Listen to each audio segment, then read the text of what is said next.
Hello everybody, this is going to be the layers tutorial. In this tutorial, our main focus is on how to work with layers. So you can see the image that I have here that I created that we're going to follow along with is compressed of a bunch of different objects. So you can see over on the right hand side of my layers panel here, you can see all the different layers that I have, and I'll keep talking about these layers and the effects and what are all these options and symbols and everything about this layer panel is. But again, when we talk about layers are essentially pieces of paper. And when I look at my layers panel, the one on the very top is my top piece of paper.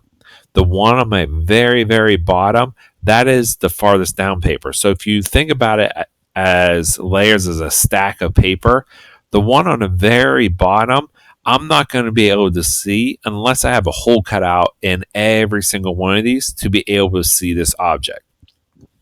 So again, we're going to work with the layers, and I'll walk you through because the layers are very, very important when we start doing some of our custom Photoshop projects where we're putting multiple images in. We can do a lot of effects with it. So whether we add text or add different images or add, change opacities, that's what we're going to focus on in this lesson. So when we start this lesson, we're also going to be still working with the selection tool because the selection tools are important. Being able to select different objects and how we want them to be selected and bringing them in, because all these pictures here have come from bigger photographs or bigger pictures, and I only select bits and pieces out of that. So that's what we're going to look at also in this tutorial. So we're going to take this step by step, and what I want to show you first is on Blackboard or your Google Drive or wherever you're downloading the information from, you should be able to download all these photographs that I have for you. And all these photographs we're going to use, except for the iguana. At the very end of the lesson, you're going to be in charge of adding one more object to this photograph. You're more than welcome to use the iguana, so you don't have to go to Google and search for it. Or if you want something different other than this iguana, you're more than welcome to go out into Google, find a photograph, and insert that in. But again, these are all the different types of images that we're going to use. So to start out this lesson, we're going to take this step by step. And the very first step that we're going to do is we need this actual archway to be able to start pasting stuff in, know the sizes of these different objects. So what we're going to do is we're going to go up and go to File, Open, and you are going to open up the arch. And it should look something like this. And I'm going to keep flipping back in between these two layers so you can see the example that we're striving for or that we're trying to make, and then the current photograph that we have. So with this arch, you can see that between the two different layers, this archway is actually closer, so it's a little bit bigger. So I scaled it up, and I got rid of the center part here. So that's what we're going to concentrate on first. So I'm going to go back to my arch file. And the very first thing that I'm going to do is I'm going to go over to this lock symbol in the layers. Oh, and by the way, if you do not have the layers option, so your layers might look like this, or if you don't even have this, to gain access to the layers, if you go up to Window and then all the way down to Layers, you'll get the options here. So I hit Layers, and I'm actually going to just drag this down to the side so it's locked in here. But in this layers panel, I'm going to grab this lock symbol and I'm going to drag it all the way down to the bottom of the trash can, and I'm going to release it. So now this layer is not locked. I can delete stuff. I can add stuff to it.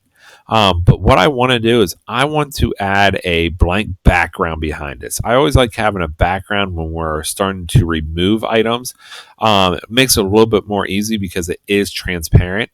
So I'm going to hit New. And notice that it lines up on top.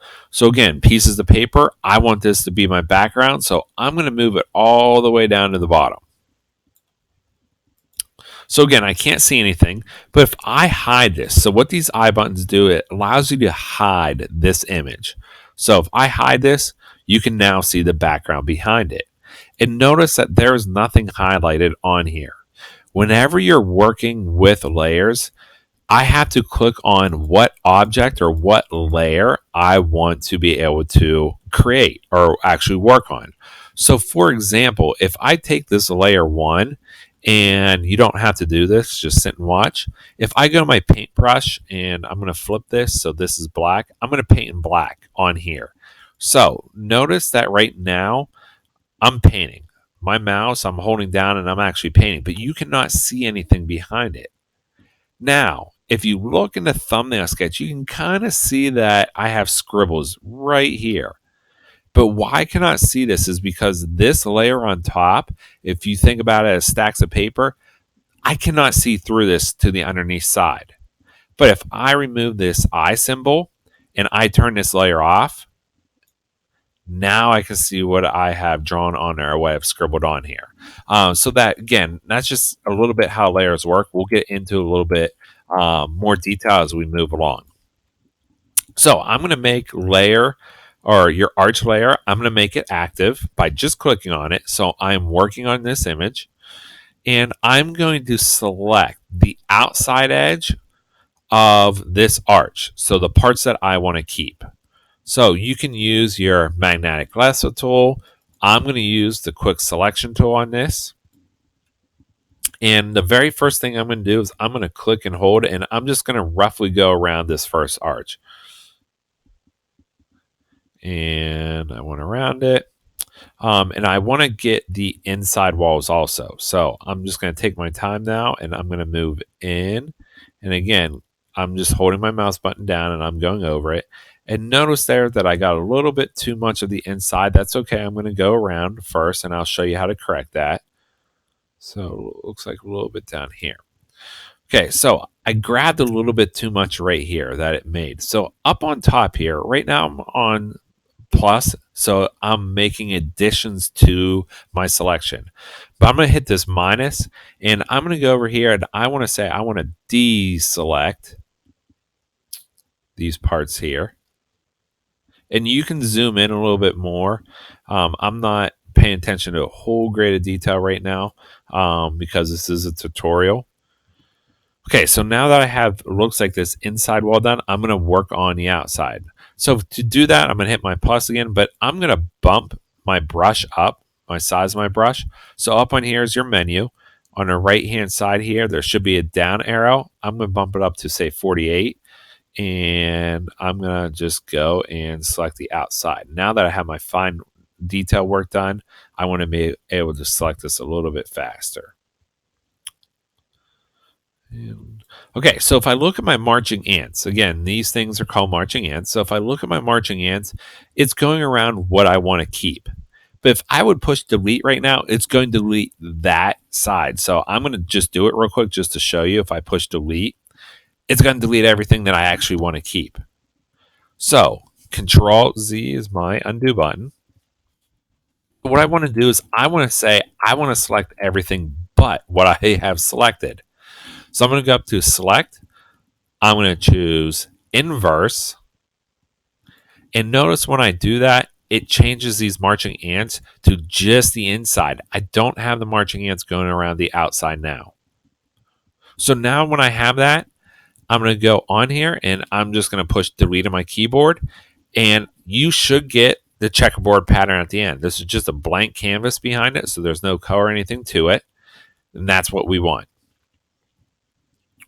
So the next thing that I'm going to do is we're going to do a little bit of modification to this actual image. Because you notice on mine, it looks like it's a little bit closer and it looks a little bit bigger. So the actual archway is actually touching the top of it. Notice here it's not touching the top.